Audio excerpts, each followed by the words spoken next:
So without further ado, I'm pleased to introduce Declan McDowell-Naylor from Cardiff University, who has kindly volunteered to chair a panel on digital innovation in news, challenges and strategies. Over to you, Declan. Hello, good afternoon, everyone, and welcome to the final panel of the conference. So we have two great papers today. The first paper, which I'll introduce now, is on the creation of algorithmic publics in authoritarian regimes, explaining digital innovation uptake in Russian news media. This is presented by Olga Dovbysh and Mariëlle.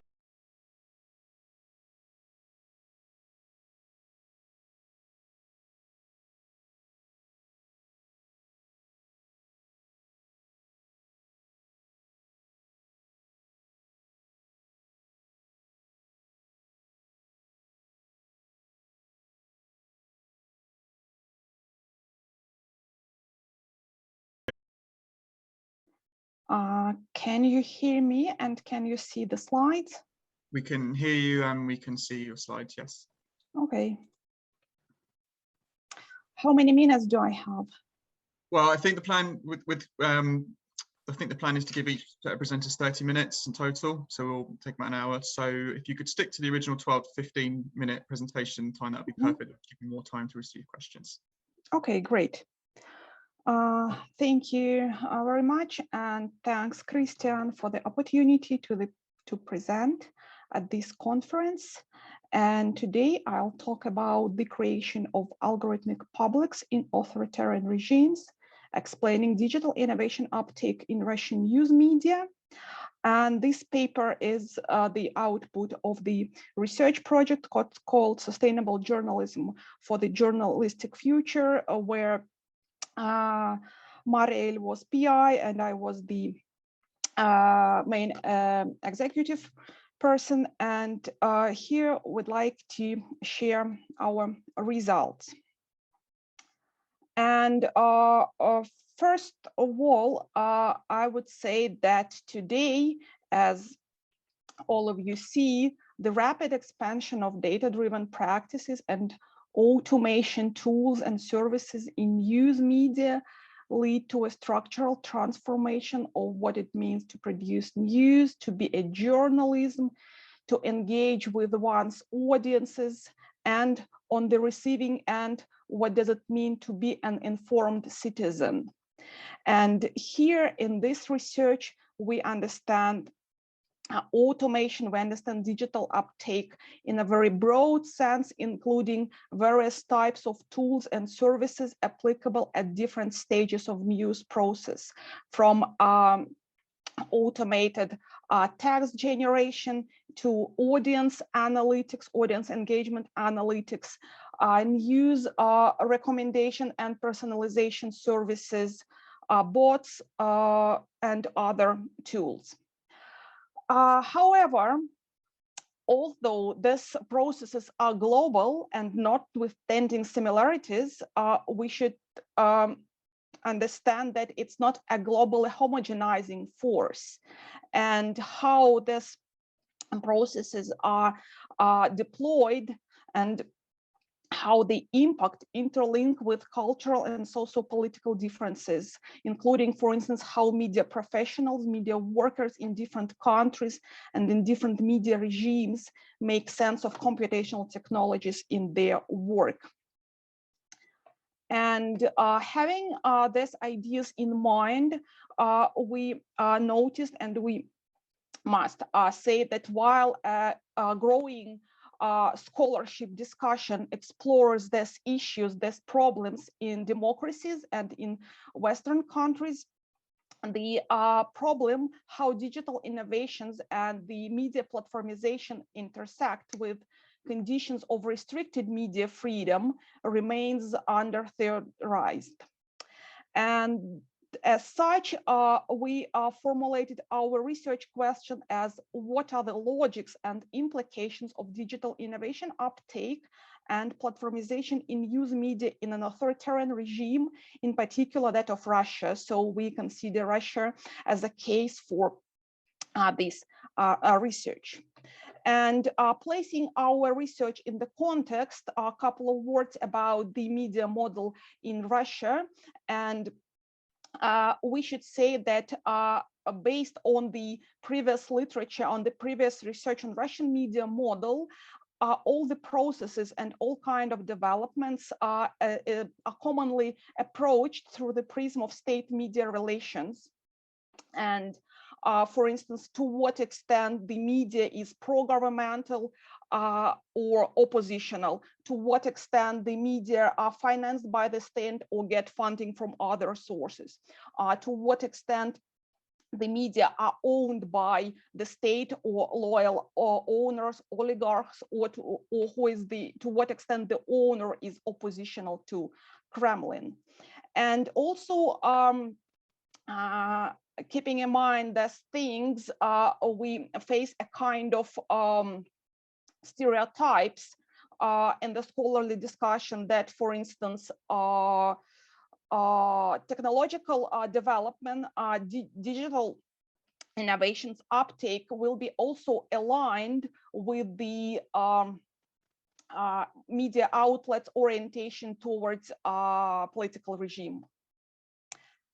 And one of the recent frameworks to understand the media model of an authoritarian regime is the approach of critical publics at large, developed by Florian Teufel, and he considers media model of authoritarian regime as a myriad of competing and unequal publics, and under publics he understands specific constellations of participants, environments, and discursive practices.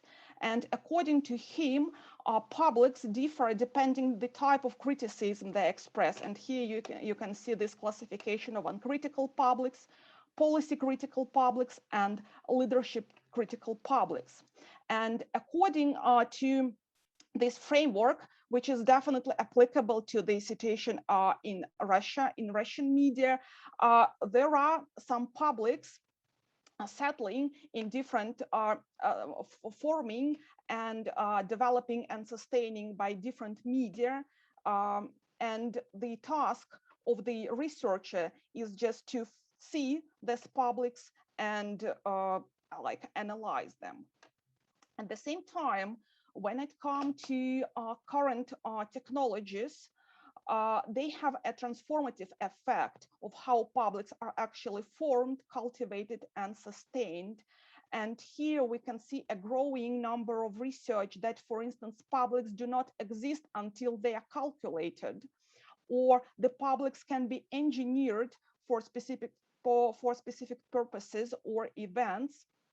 And here, basing on approach of social constructionism of technologies, we are following, for instance, Angela Cristian and other authors, we claim for more nuanced view of journalistic traditions, relations to the market, and regimes of state regulation. And here we use the notion of algorithmic publics, which are mediated and represented in newsrooms through computational software programs.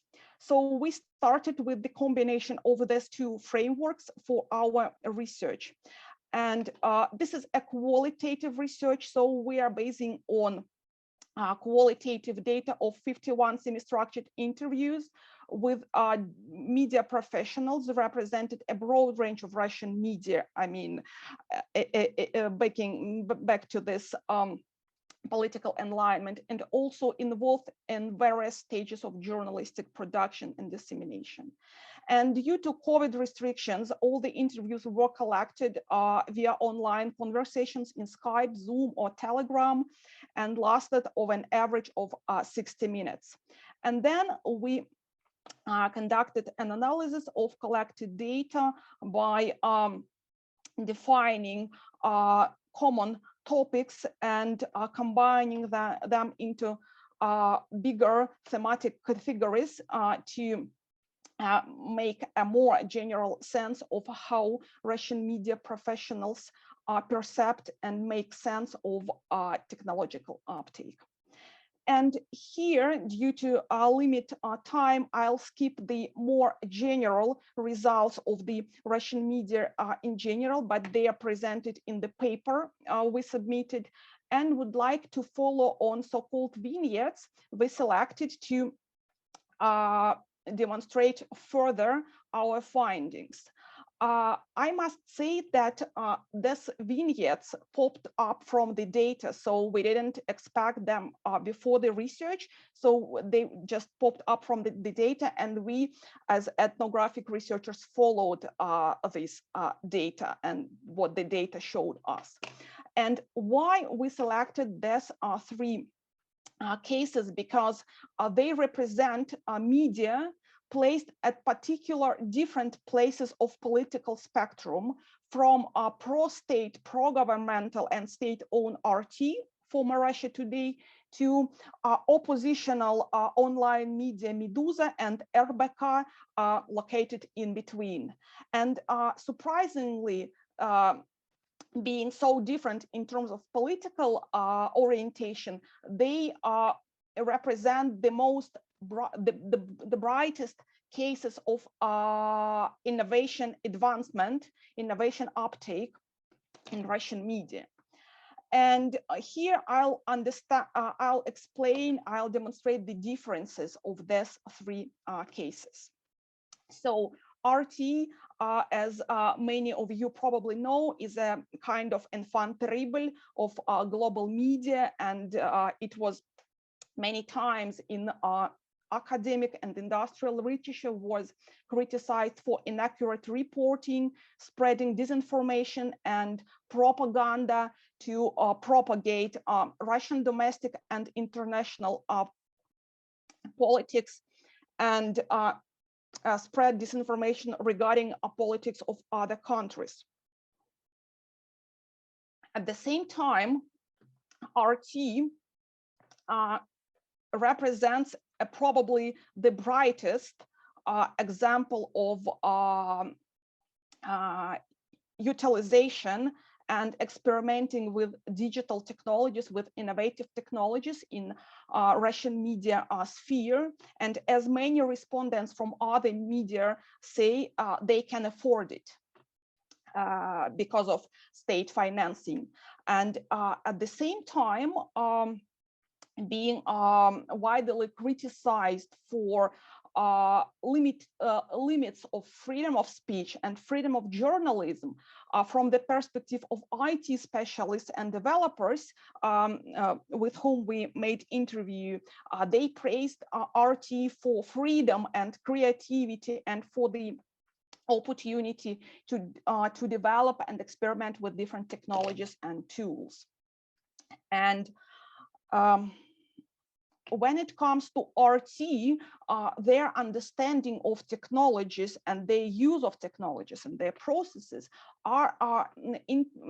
do interplay with how they understand their purposes and their tasks. And here you can see the quotation from the representative that RT produces position. What RT produces positions itself as socially relevant content. Accordingly, this content cannot be editorial. It has to be some kind of push and pull that comes from the editorial office, but responds to questions that are really forming an actual conversations in social media and so on. Therefore, RT is very active on social media platforms, and they use a number of tools and services to analyze their audiences, but also to curate and cultivate its publics over there. For instance, they experiment with technologies of detection, hate speech, violence, and other improper behavior, but they explain that their aim is not to block or ban users, but to warn them or educate them about the anticipated behavior. Simultaneously, that's 12 minutes, just in the interest of you having time for questions. Okay, I'll move faster. I have actually 3 slides till the end. Perfect. So yeah, and it's also characterized by the preference of in-house solutions, like own own developments and close relations between journalists and IT professionals. RBK is another case, and we call it digital technologies to cultivate traffic. And RBK experienced restrictions in political coverage due to recent changes in the ownership structure, and now it's owned by a loyal oligarch. But RBK seen themselves and want to be a profitable and independent business media. Therefore, for them, technologies in their newsroom are mainly used to ensure a better package of media product and to attract a greater audience and generate traffic. Therefore, they do not really engage with the audience, for instance, as RT does, but they have an advanced analytics and very automated and developed system of analytics implemented into KPI system, which assess journalists' performance and can, for instance, it can impact on a journalist's additional salary, or also journalists can be fired if there are some problems with KPIs occur. And the other case is Meduza. Meduza, as I already said, one of the most independent Russian language media. And surprisingly, RT and Meduza have quite similar best practices, but different meanings of them.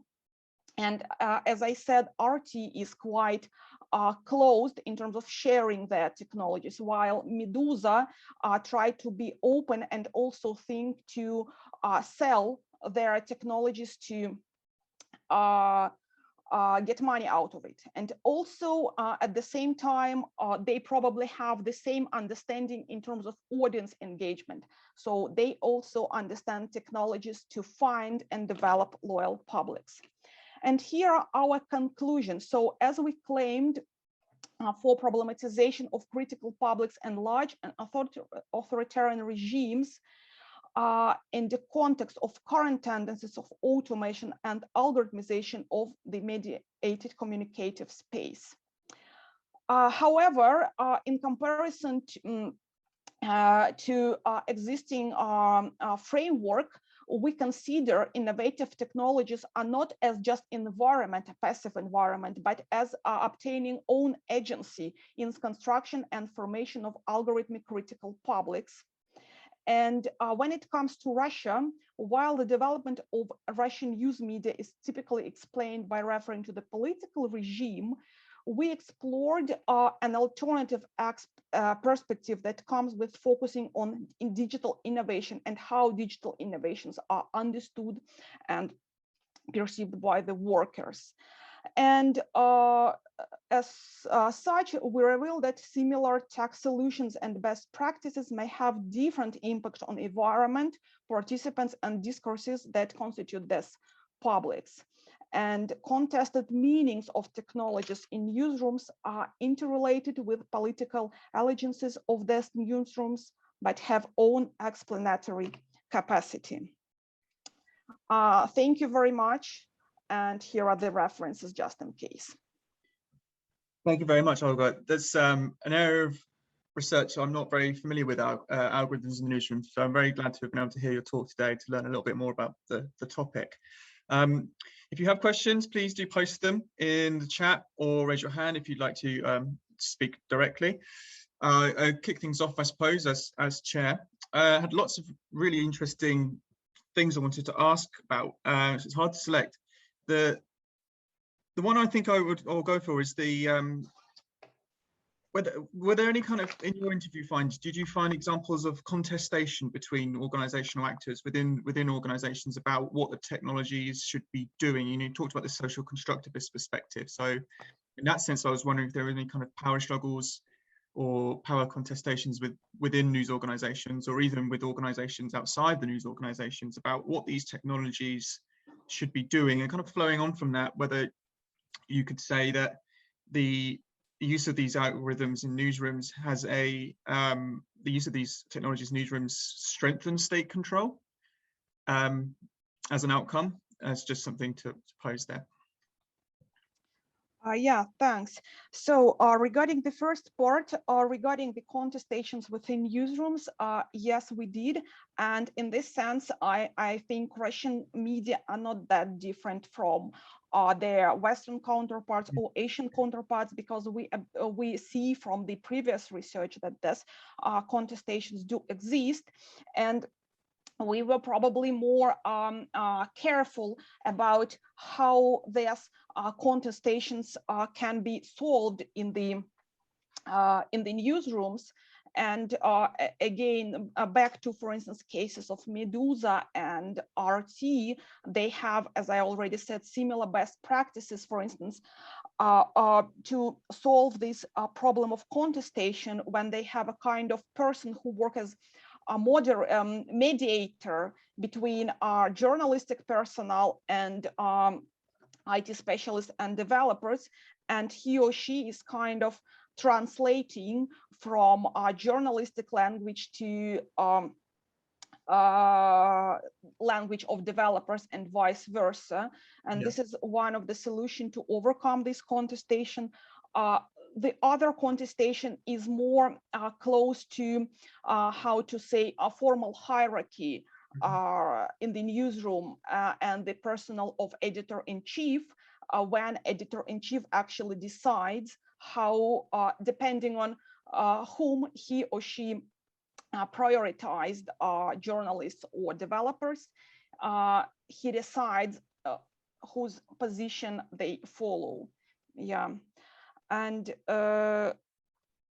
could you repeat the second part of the question? Yes, it was sort of a broad, if you could kind of broadly reflect, I suppose, on the way in which this potentially enables further state control over news organizations. Do you see like an intensification of state control over the news through the use of these algorithms, or can it be unintended effects perhaps, because this kind of thing can happen with digital technologies?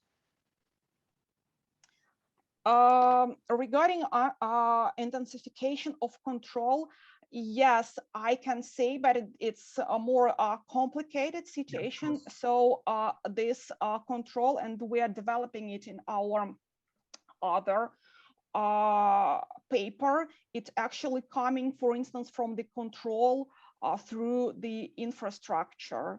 For instance, when it comes to media platformization and media dependency of our media outlets on platforms. And as you know, in Russia, we have our own Google called Yandex Corporation. And for instance, the control is coming to tightening state control over, for instance, Yandex products, news aggregators offered by Yandex, or news personalization services. And of course, it impacts the journalistic freedom as well, because they are dependent on these aggregators, on news personalization services as the distribution channels, and tightening control over this platform tools, of course, has impact on the journalistic freedoms. So it's just the more complex process of control, something like this. Okay, thank you very much. We still have about 8 minutes or so, or 9 minutes or so for questions, so do keep them coming. We have 2 questions in the chat now. One of them from Joyce, one of our next presenters, who says, hi Olga, you focus on the perception of journalists and the adoption of digital technologies in newsrooms. I would expect this in an authoritarian country. The state plays a big role in it. This is the case in China. Could you please explain the role of the state? Yes, thank you very much. And you are right. Yeah, this was our research design that we came from. I would say we explore a bottom-up perspective. So we study those who who use this technologies on the daily basis and have to engage with them as their daily professional practices. But speaking about the role of the state, yeah, as I already started in the previous question, this is the this role at the moment, the most visible from the attempts to regulate these emerging digital communicative space, not the internet, because the regulation of internet and internet governance is probably something which happened several years ago, but now we see globally the growing role of platforms in the formation of mediated agenda, distribution of news, and their gatekeeping role. And when it comes to Russian state's attempts, they now focused on how to deal with the platforms and how to regulate the platforms. And for instance, the recent law on news aggregators, which actually let only official registered media to be aggregated by news aggregators, is one of the steps in this direction. And such media as, for instance, Medusa, which is registered and based in Latvia, it cannot be aggregated by news aggregators. And in this sense, this communication, this distribution channel doesn't work for them. This is, for instance, how this governance, state governance towards platforms work. Okay, thank you very much. We have one question in the chat, and I think we still have time for maybe 2 or 3 questions, so please do keep them coming. A question here from Nicole. I've studied the use of metrics and analytics in newsrooms in Canada, Norway, and England. Although I agree different social cultural factors can impact practice, I found innovation, and I was also wondering about innovation here, is highly tied to resources / available funding, and where levels of resources are similar, levels of innovation are as well. So where would you place access to resources in terms of being a factor in implementation of the use of algorithms, including what you just described as a moderator, which is a role I also found in other newsrooms I've observed? Got a long question there, and I hope you can also see it in the chat to for your reference as well. Yeah, I see the question in the chat. First, regarding the first part, yeah, thanks. The source, the book I used, I referred in my presentation by Cristian. It's actually called Metrics at Work, Contested Meanings and Journalism of Technologies. Yeah, great that you know it as well. So this is exactly what she did, compare the understanding of metrics in American and French newsrooms. And when it comes to access to resources, yeah, this is very true. And I must say that the vignettes of 3 media we presented, they actually demonstrate the brightest, the most advanced examples of using of technologies, while digital innovation uptake in other media is more like a long tail of different kind of more or less, or usually less advanced situation regarding the innovation of implementation of technologies. And access to the resources is one of the main explanations of our respondents shared. And as I already said, they referred to RT, that RT can afford these experiments. That's why they actually do it. But the access of resources, it is also the question of how the management, the chief editors understand of technologies and the value of the technologies for their media. Because what we also got from interviews is that they say that, okay, even if I have extra million rubles, like extra money, I'd better hire 3 more people than invest in an algorithm or like automation tool. So this is one thing regarding the access to resources. The second thing regarding the access to resources, what I will also try to address in these vignettes, is actually how the resources are used. What kind of technologies they prioritize? Do they invest into, for instance, narrow net to detect hate speech and violence in their comments, or do they invest into data journalism and investigative journalism based on automated data collection, or do they invest, as in case of RBK, in audience analytics to expand the control over their workers and push them to publish more and more articles? So this is also the question of access to resources.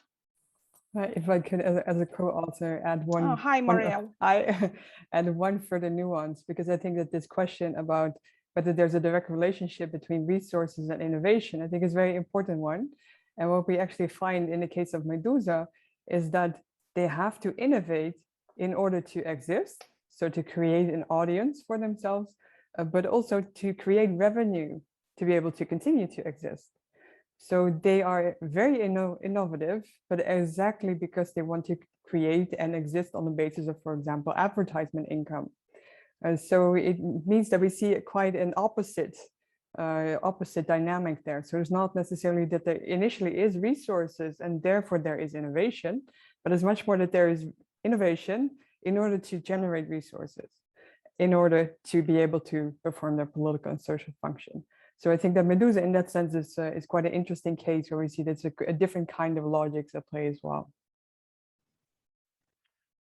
Okay, thank you very much. That's perfectly on time, 30 minutes for the for that presentation there. We had another question from Joyce in the chat, if you'd like to reply to that separately. So without further ado, we'll now move on to the second presentation, which is titled Does Political Position Matter? Effective Engagement Strategies of News Providers on Facebook in Post-Handover Hong Kong. And this is presented by Joyce Nip from the University of Sydney and Benoit Berthelier from the University of Sydney. And I think I'm aware that they'll be co-presenting this, so there'll be a handover at some point during the presentation as well. So I will now hand over to Joyce and Benoit to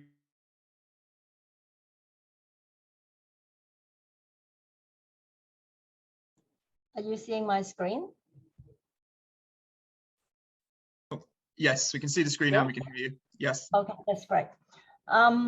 We have changed the subtitle a little bit. We now call it emotional engagement, just to rid of us of the task to explain the connection between affect and emotion. Anyhow, we talk about engagement on social media because social media is a significant channel of news access.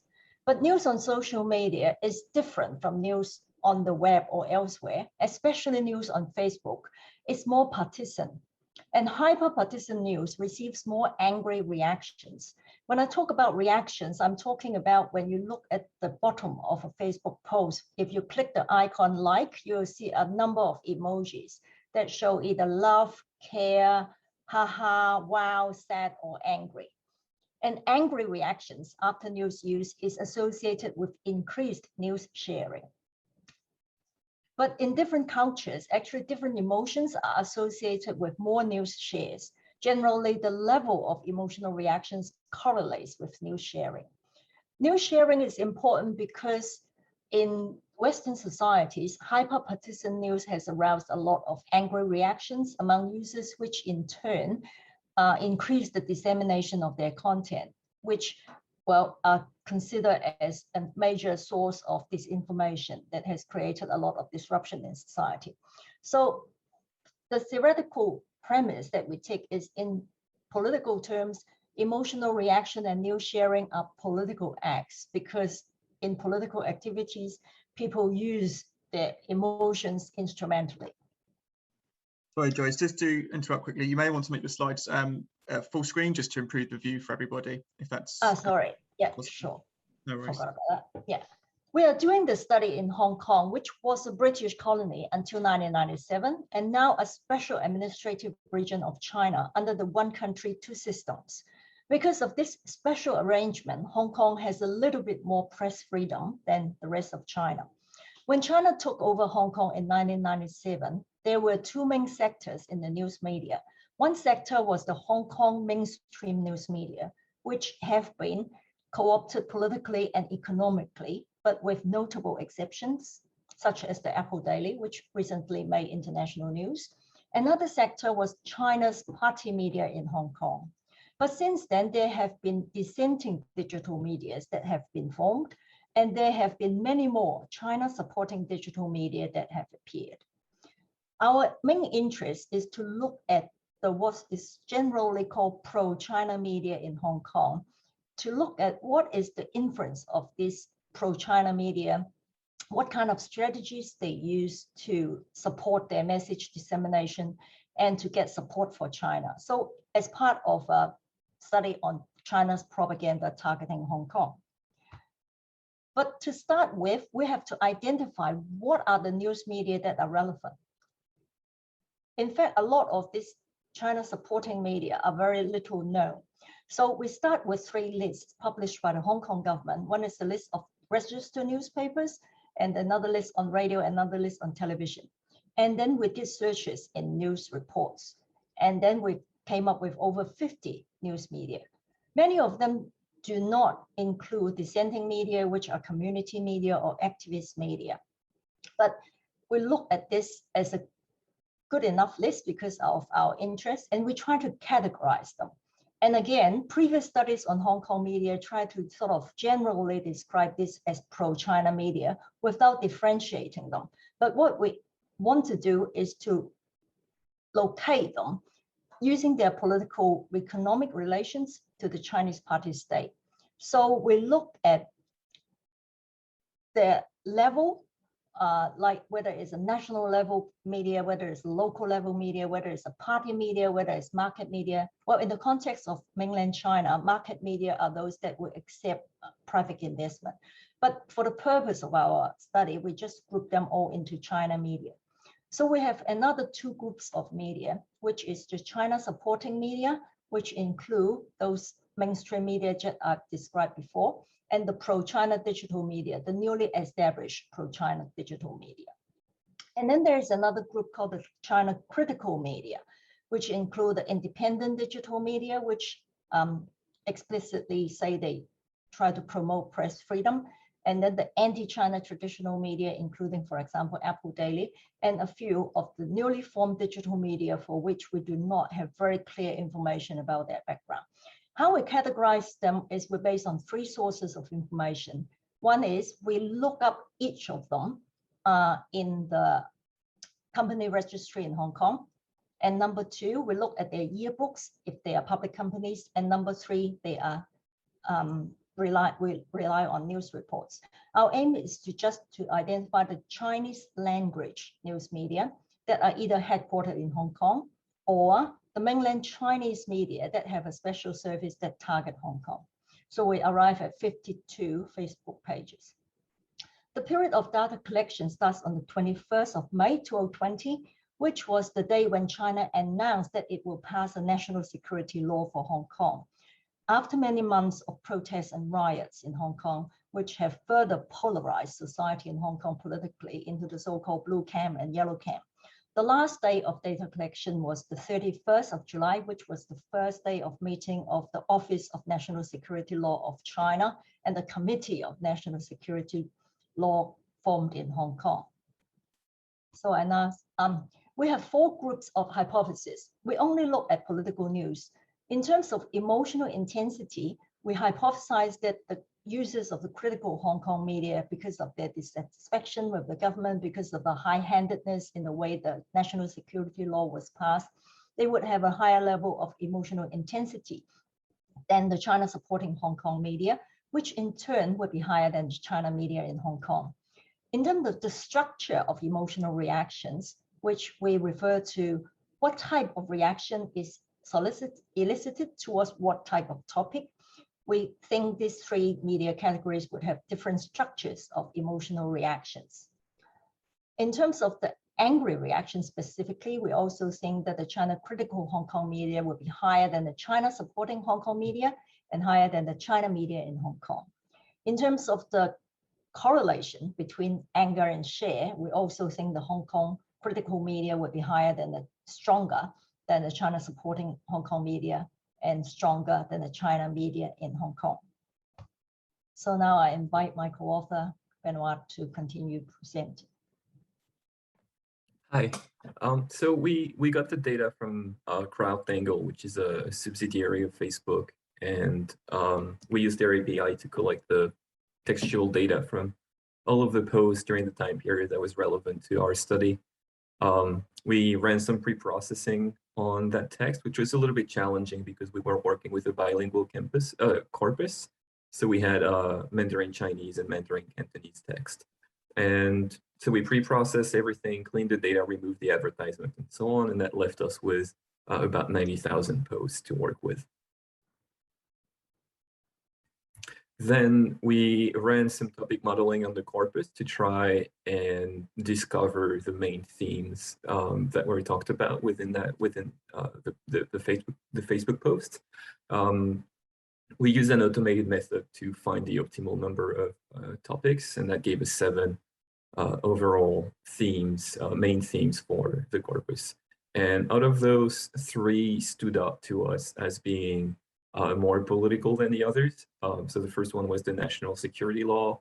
The other one was about the police and their handling of protests. And the last one was legislative affairs. Others like Hong Kong was really more like domestic things, not really political. And so we chose to really focus on those 3 topics.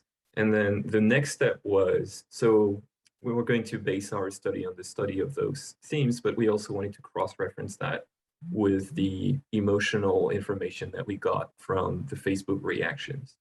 And so this is how we came up with that idea of emotional profile, which is a way of representing every page in our data set as in function of how their audience, their users react to the different topics, especially the different political topics that we're working with. So this was a way of giving us kind of a granular view and a unique identifier for all of the pages in our data set based on emotional reactions to certain sensitive topics.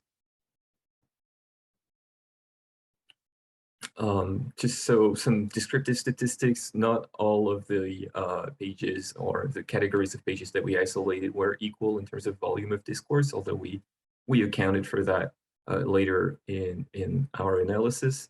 But it's interesting to note that, for example, the Chinese media was much less active on Facebook than the 2 other categories, China critical media and the China supporting HK media, which turned out to be the most active, was about 27 posts per day for the pages in that group.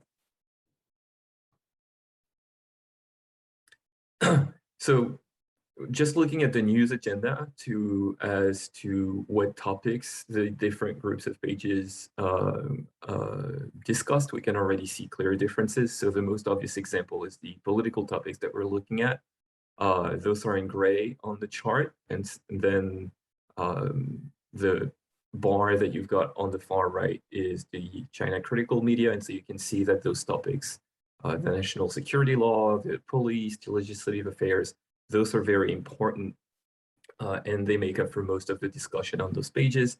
Whereas with the Chinese media, those same topics tend to be a lot more silenced. They only account for a very small proportion, and then the China supporting media is kind of in between. So just in terms of that repetition of the news agenda, we can already see some differences between the political orientations. Next. And so the next step was to look at emotion, and first from the perspective of intensity. So like when you have a post on the page, how many of the users are going to respond to it with one of those emotions? And so that was interesting because once again, we see very clear differences between the different different categories. So China critical media is a lot more emotional, and that's true across every single reaction, the whole spectrum of emotional reactions that we have with Facebook, whereas the Chinese media is the less emotional, or at least their audience is the less likely to react emotionally to the content that's posted. Sorry to interrupt. I make that just over 12 minutes in the interest of you having more time for questions, of course. Sure. Okay. Yeah. So then we wanted to look at it from a more structural point of view rather than just look at the volume of emotions.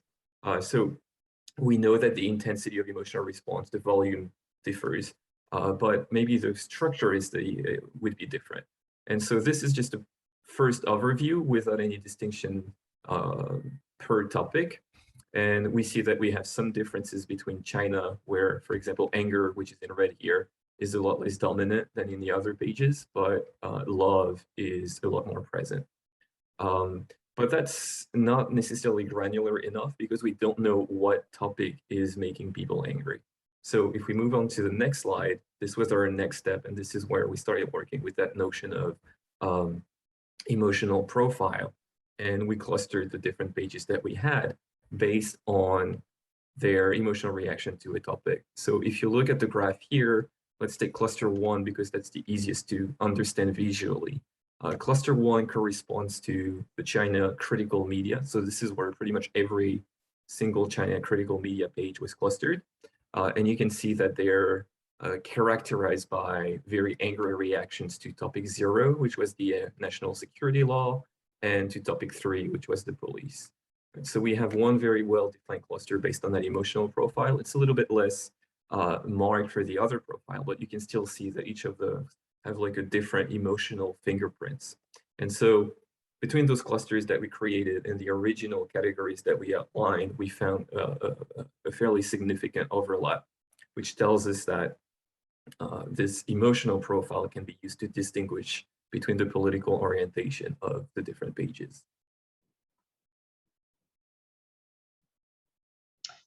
So now when we come to look at the relationship between angry reaction and the news sharing, at first we started out with looking at angry reaction, thinking that it would drive news sharing. But indeed, when we compare the 3 media categories, the angry reaction, the correlation is the strongest among the China critical media compared to the other 2 media categories. But if we look at the China critical media on its own, the emotional reaction that is most associated with news share are in fact the wow reaction and the sad reaction, not the angry reaction. And if we look at the China supporting media on its own, the reactions that are most associated with news share are the care and love reaction, which is quite similar to the China media. So again, this provides us with additional information to understand the role of emotional reaction in news sharing. So that sort of adds on to our previous understanding of the proportion of different types of emotion and also the different types of emotion directed towards different topics. Going back to our hypothesis, we have already seen that in terms of emotional intensity, our hypothesis is supported. In terms of the structure of emotional reactions, although as I say, in terms of the proportion, the China supporting media and China critical media are quite similar, but in other ways, in fact, the emotions operate differently. So therefore, we think we find partial support. In terms of the anger, indeed, it agrees with our hypothesis. The relationship between anger and share, again, it also agrees with our hypothesis. So on the whole, what we've found is that the inference of the China media and the China supporting media, well, they operate quite differently, but in fact, they are not the most influential comparing the 3 media categories. So that is the main takeaway. We acknowledge the support of our research from the Jiang Jingguo Foundation for International Scholarly Exchange. Okay, thank you very, very much. Very interesting presentation there and some really great findings, I think, as well, from you guys as well. So we have about 13 minutes for questions before we wrap up this panel. So again, please do post them in the chat on the side or raise your hand if you'd like to ask directly. I guess I'll kick things off as chair, and I had 2 sets of questions really. The first one I'll do first because the second one I need to quickly look something up to ask the question. But for the first question, the methodology using CrowdTangle is something we've used in our project too.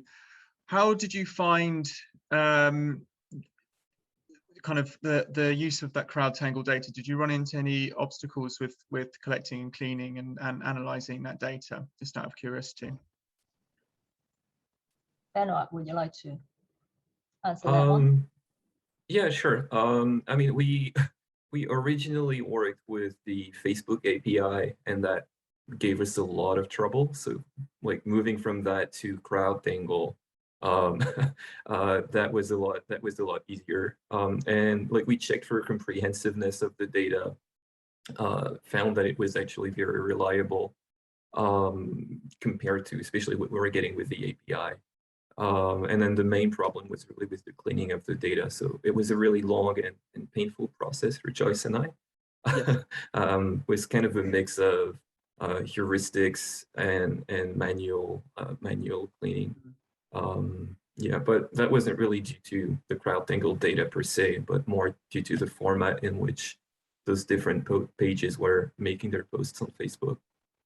It's nice to hear that. It's a similar experience to me. Yeah. One of the things that is quite disappointing from CrowdTangle is they say, in fact, it has the functionality of recognizing text embedded in images, but from our experience, it doesn't work for us. Because that is quite a limitation for our study. Most of the social media, most of the Facebook posts actually contain images, and many of them have words embedded in them, but we're not able to decipher those words. Yeah, I found the same thing. It's a similar drawback. There's a very visual medium, isn't it? A Facebook post, and the images aren't captured in the data that you get. Thank you. I think Olga has a question. She has her hand raised, so but I'll pass over to her. Yeah, I would like to ask, first of all, thank you very much for the research. It's really very interesting, and I'm really interested in this empathic media scholarship and growing discussion on the topic.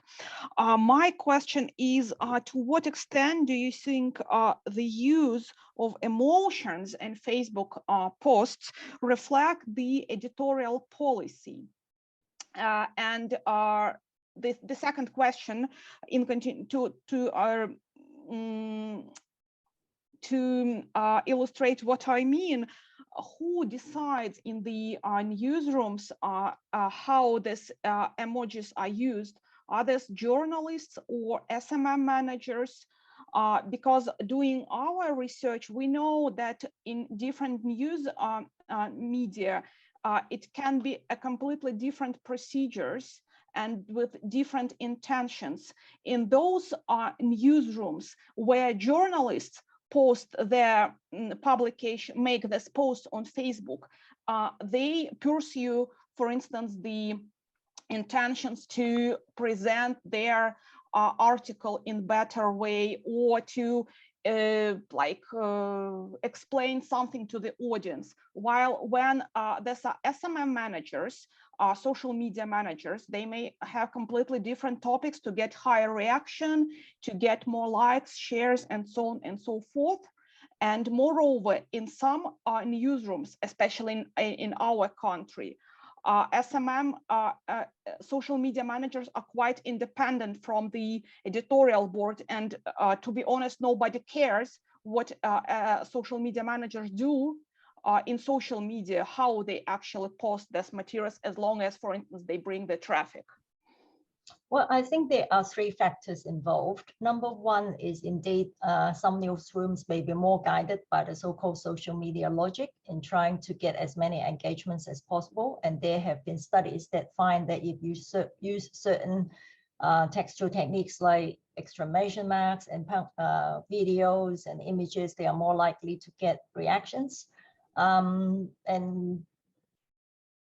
then there have been research that found that indeed the content of the message, both in terms of the message itself and the presentation, have certain correlation to the type of reactions that are fetched. But there are also research that finds that the audience have some kind of autonomy. That means even if the same type of emotional elements are embedded in messages, the audience on different political positions they respond differently. So the third factor is actually how the audience themselves, the disposition of the audience. So in this study, we are only looking at the reactions from the audience. We haven't been able to correlate that reaction to the message content itself. One of the limitations is it's difficult to do sentiment analysis of Chinese language text because there are not dictionaries that are sentiment-based that can enable us to do this on a large scale. Yeah, I think this was one for the technical side, at least. This was something that we considered doing things like objectivity detection or using a sentiment analysis to kind of get like a better sense of, is it the content or is it the audience? But we found that we were really limited, both because we're working with a low resource language, Cantonese, and also because we're working with short text, and so the reliability in a specific domain. So reliability wasn't great, and we eventually decided not to go down that way.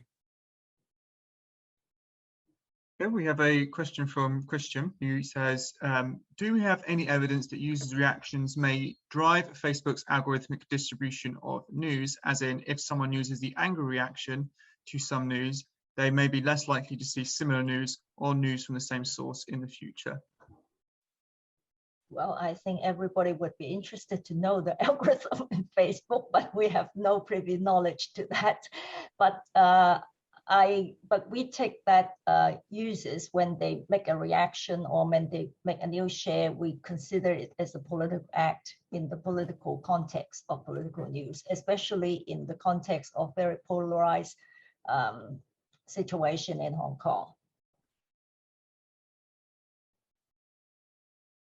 Okay, the question I had lined up kind of follows on from that, actually. So I just shared a Nyman Lab article from the other week, which kind of caught my interest as you were talking, because I noticed in your results you picked up all of the reactions that people got, and you saw that there was what I noticed was that there was a lot of angry reactions to the pro Hong Kong protest Facebook news groups, right? Is that correct? That was the sort of what I think I saw. Yes. So in the Nyman Lab article, it suggests that Facebook is going to start de-emphasizing that kind of material that gets that kind of reaction. Facebook isn't known for its ability to foresee unintended or even potentially intended consequences of things. But do you think that if we could extrapolate this scenario to other scenarios around the world, and including the ongoing situation in Hong Kong, that those kinds of changes may impact protest groups' ability to actually contest authoritarian regimes? Well, in fact, the use of Facebook has been much affected at the end of the 2019-2020 protests because of the introduction of the national security law. In fact, many activists and political groups have deleted their Facebook pages. Many political groups have actually been dissolved. A lot of the, well, probably most of the opposition politicians are now in jail. So it is a much bigger crackdown on civil society, and so the use of Facebook is part of that. But you are right, the policy of Facebook of turning more to the so-called more genuine interactions between family and friends when de-emphasizing politics. And people have become more aware of the risk of exposing their views on Facebook. So more people have turned to more private kind of messaging functions like WhatsApp and Signal and Telegram. And also they're using Instagram and MeWe. Also the YouTube channels have picked up quite a bit. It used to be Facebook was much more popular than YouTube, but now YouTube is catching up. And actually, I think in the last quarter, the adoption rate of YouTube has surpassed Facebook as well. I was just thinking, because in other areas of the world where you're seeing democratic backsliding, like in Hungary or Brazil, that your case study might have some sort of relevance, especially if you kind of draw together all the different strands about Facebook's opaque algorithms and the reactions that they get. So I think your findings are extremely interesting in that sense, and being able to kind of see the kind of reactions that different groups can get when it comes to contested politics. So really interesting to see that, and I think has a very wide relevance there as well for other studies. We have 2 minutes. Just last comment. When I actually look at the number of followers of like some of the critical media outlets on Facebook and YouTube, on Facebook is still, and on Instagram is still much higher on Facebook. And also I see that one of the recent important news of the dissolution of the Hong Kong Alliance in support of the democratic movement in China, the organization that has organized the candlelight vigil of the 1989 crackdown for over 20 years, and now it is going to be dissolved. That is really big news. And one of the independent news outlet actually sort of use Facebook to spread that news, quite different from normally how it just, well, it has a Facebook account, but for that news, you can't finish reading it unless you jump to Facebook. So obviously they still consider Facebook an important means of spreading the news. Yeah, I mean, it really indicates, I think, the importance of decisions that are made on the west coast of the United States and how it can have worldwide ramifications for so many different groups. I think it's a fantastic study in that sense and being able to illustrate that. Okay, we have 1 minute. So did you want to add any concluding thoughts? Because I don't think there's time for a question, but if there's anything you wanted to just chuck in. Okay, fantastic. Thank you very much for the talk. So I'll hand over now back to Cristian. Thank you, Declan, for excellent chairing, and thank you to the presenters of this last panel. I think we've ended on a high note, at least in terms of the quality of the research we have discussed. So thank you very, very much. All good things come to an end. We have now come to the end of these 20 hours of discussions of interesting international innovative research on media and politics around the world. And you know, it's been one of the highlights of my year. And so I have a few people I would like to thank. First of all, I would like to thank all our fantastic presenters and our keynote speaker. 44 colleagues, just counting the lead authors, many more if you count the co-authors, from all continents and from different disciplines. You know, it's because of you that this conference has been interesting and compelling. I was particularly happy to see many PhD students who gave their first presentations at the conference, and also many colleagues who are running new projects and presented about their project for the first time in the conference. I am very, very glad that our conference can serve as a sounding board for new ideas, and also hopefully a friendly baptism of fire for new colleagues. You know, as the saying goes, first impressions last, and early experiences shape future trajectories to some degree. And so I hope that especially for those, you know, younger colleagues, those experiences were as positive as you had hoped. I want to thank our chairs who have kept time impeccably, but most importantly, they've provided steady and constructive contributions to our discussions. There is no question that sometimes it's easier to interact in physical spaces, but I think there's also no question that there are ways in which we can make online interactions very fruitful, and I think this has been the case for the most part here. And this is mostly thanks to our attendees. At the end of today, we have more than 600 registered colleagues from all around the world, and they have made our conversations interesting and insightful. So thank you very, very much to all of you for contributing to that. I also want to thank the 75 colleagues who contributed to the conference and to the journal by paying a small voluntary conference registration fee. Thanks to you, we raised more than £1,000, which will help support us in the future. So thank you very, very, very much. I want to thank Sage Publications for constantly supporting the journal in many different ways, including ungating our special collection on media and politics in the Global South and in Global Perspective. The link to that is in the chat, and the collection includes 47 articles that you can download for free until the 1st of October. I want to thank the extended leadership of the journal, David Smith, our managing editor, who keeps me going and keeps us ticking, Our associate editors, Sophie Lechler, Sandra Gonzalez-Bayon, Chris Anderson, and from the beginning of next year, Daniel K. Brown, who provide, the lifeblood of the intellectual development of the journal, as well as very competent and constructive assessment of the manuscripts we receive. Our editorial board members, who are the first line in among our reviewers, and who also contribute ideas and support for the journal. Initiatives such as the conference are successful because we build on a strong and relevant community of scholars, and this is all because of your generations and contributions. At the end of last year's conference, I had written a note on my blog, a longish one, which was titled "A Note of Gratitude and Hope After IJPP 20 #." I'm not going to write another note this year, I think, but at that time, which was the first time we ran this conference in an online fashion, I was basically stunned by the generosity and the diversity of our community, which had come to life in the conference. And I expressed my gratitude for this and had shared some hope that not only we could go back to meeting in person as we had in the past, but also that the experience of such an inclusive online meeting would help us find new ways to become a more inclusive community.